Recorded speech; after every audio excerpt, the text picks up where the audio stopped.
చక్కగా పాట పాడి వినిపించినటువంటి కోమలికి, అదేవిధంగా పూజలకి ప్రత్యేకమైనటువంటి అభినందనలు తెలియజేస్తూ ఉన్నాను.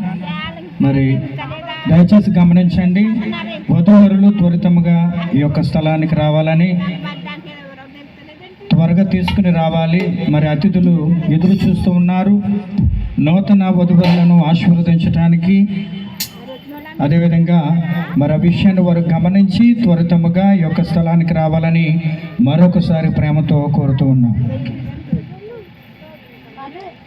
మరి ఈ కుటుంబం పట్ల దేవుడు చేసినటువంటి మేలును తలంచుకొని ఒక పాట మనం పాడుకుందాం.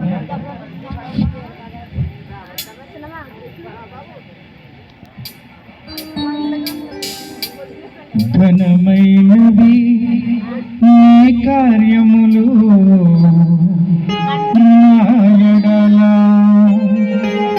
స్థిరమైనవి నీ ఆలోచనలు నా యేసయ్యా.